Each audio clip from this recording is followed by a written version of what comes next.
O meu primeiro pastor, efetivamente, foi ele que, através da sua pregação, em duas ocasiões. Primeiro, para minha conversão, que aconteceu no dia 15 de maio de 1960, numa quarta-feira. Seu filho na fé do Gessé, então? É. Rapaz. E isso em maio, dia 15 de maio. No mês de outubro, exatamente nas proximidades do final do mês, ele foi pregar em nossa igreja e pregou sobre uma série de sermões, desde o início do mês, só que ele pregava em diversas das nossas igrejas. Ele era pastor de 5 igrejas nossas, lá na região de Cabo Frio e Búzios. E quando chegou a vez da nossa igreja em Manguinhos, que pertence a Búzios, ele pregou um sermão sobre, em capítulo 6 de Isaías, a quem enviarei, quem há de ir por nós. Naquele momento eu fui tomado de uma emoção e de uma convicção de que eu tinha que atender aquele apelo que o próprio Deus estava fazendo. E aquilo não saiu mais da minha vida, passou a fazer parte de todo o complexo de reclamos da minha vida, aquele momento novo, primeiro ano da conversão, e aquele desejo ardente de fazer alguma coisa em prol do reino de Deus. Então eu me lancei como candidato a... Experiência bonita, pastor.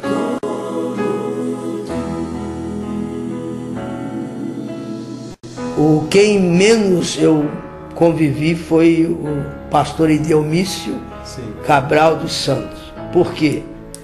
Porque nessa época ele estava em Petrópolis, eu morava em Búzios. E assisti em 1964 uma convenção, um congresso, o primeiro congresso da primeira região que eu participei foi na Universidade Rural do Rio de Janeiro, hoje Seropédica, município de Seropédica, no estado do Rio. E pena que ele, todos os dias, pela manhã às 5 horas, ele conduzia os jovens para um lago, lá no pátio da universidade, no campus da universidade. Aí, quando eu descobri, foi a última noite, última oportunidade, e eu vi como os jovens comiam a palavra dele e oravam com uma intensidade que só mais tarde eu pude vivenciar a mesma experiência da emoção, da alegria, do contentamento e da sede de conhecer o poder de Deus. Foi ele que conduziu essas reuniões durante 4, 5 noites. Eu participei de manhãs, aliás, pela madrugada, e eu só pude participar porque só fui descobrir na última noite, infelizmente. O senhor conseguiu então ter um momento histórico, né, com ele?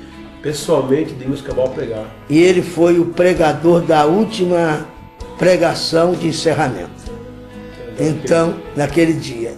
Mas foi uma coisa fantástica. E os sermões dele eram curtos, de 20, 25 minutos no máximo. Como é que a igreja sentiu a morte dele? Porque ele foi a primeira pessoa que faleceu nessa carreira asneana. Como a igreja estava começando, era um começo, todo mundo estava animado. Como é que foi esse baque? A igreja não esmoreceu? Como é que foi isso na época? Olha, o Idelmício, ele era um líder nato. Ele tinha a capacidade de aglutinar, de reunir muita gente ao seu redor. Então, o primeiro momento foi um choque tremendo para todo mundo, porque a sensação é de que o movimento poderia se esfriar por causa da falta da sua liderança. Mas veja que coisa impressionante. Em vez disso, a igreja reagiu orando para que Deus levantasse novos líderes, pessoas que tivessem a mesma visão que ele, a mesma capacidade de agregar valores para a igreja. E o que aconteceu é que a igreja não sofreu nenhum problema de continuidade.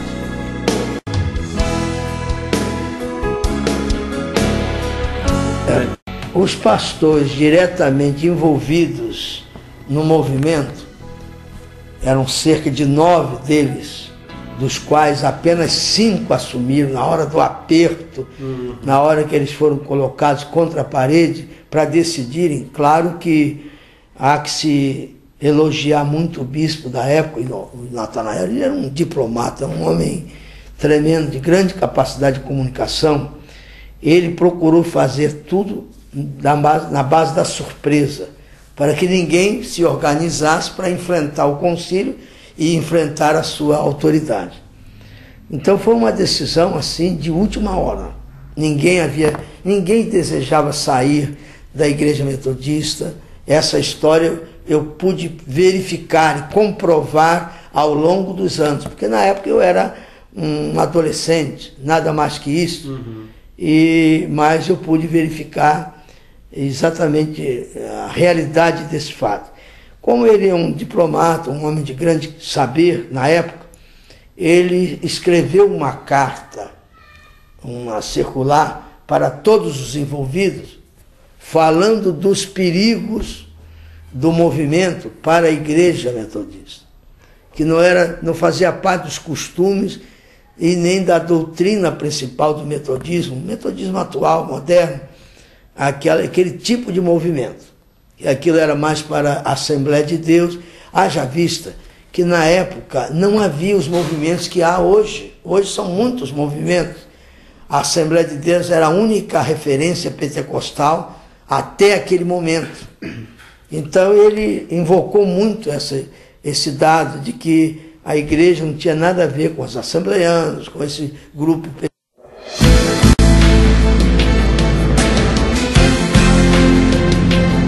Se me permite, eu estou fazendo ultimamente revivendo os tempos que, desde os primórdios da igreja, eu faço parte dos 3 primeiros pastores formados na Igreja Metodista Suerliana. Quem são eles? Oséias Macedo de Queiroz está em Portugal, no momento, nosso missionário lá, o falecido pastor Uziel Ataíde Pereira, por sinal meu primo. O pai dele era irmão da minha mãe, ambos já falecidos, e ele também faleceu no dia 22 de julho de 1991. Então vocês 3 fazem parte dos primeiros formados? Eu não sabia disso. Não sabia disso. É uma história boa. Nós somos apelidados 3 mosqueteiros da Igreja Metodista Suerliana. E eu estou me autodefinindo como um abortivo eclesiástico, na linguagem do apóstolo Paulo, parafraseando o apóstolo Paulo. Por quê? Porque em 1967, um pouco mais de um mês do surgimento da igreja, portanto no dia 27 de fevereiro de 67, eu, pastor Uziel, pastor Osés, então jovens aqui do Osés de Niterói, nós dois, eu e meu primo lá de Búzios, fomos enviados para Belo Horizonte para o primeiro seminário de renovação espiritual do Brasil, que é o STEB, Seminário Teológico Evangélico do Brasil. E quando nós chegamos lá, de início, havia cultos, porque Belo Horizonte foi o grande foco de propagação da renovação espiritual. Então as igrejas que foram alcançadas, elas abriram trabalhos e tinha culto todos os dias, de domingo a domingo. E nós, incrivelmente, chegamos lá, eles começaram a nos convidar a pregar. Com um mês que estávamos lá, nossa agenda não tinha mais espaço. Eu, então, convoquei os 2 colegas, fomos para o porão, onde havia um dormitório de um deles, sentamos na cama, que estava lá, não tinha outros móveis em volta, e eu perguntei pela agenda dos 2 colegas. Tinha um rapaz da Igreja Batista também, o Oswaldo, amigão nosso, e aí eu perguntei como é que estava a agenda de cada um. E eles me mostraram, o Ziel e o Osés me mostraram que a agenda estava lotada de convites para pregar direto, semana inteira nas igrejas. E eu mostrei a minha também, superlotada de compromissos para pregar nas igrejas. Então eu falei, levantei a seguinte questão: vocês percebem que os irmãos batistas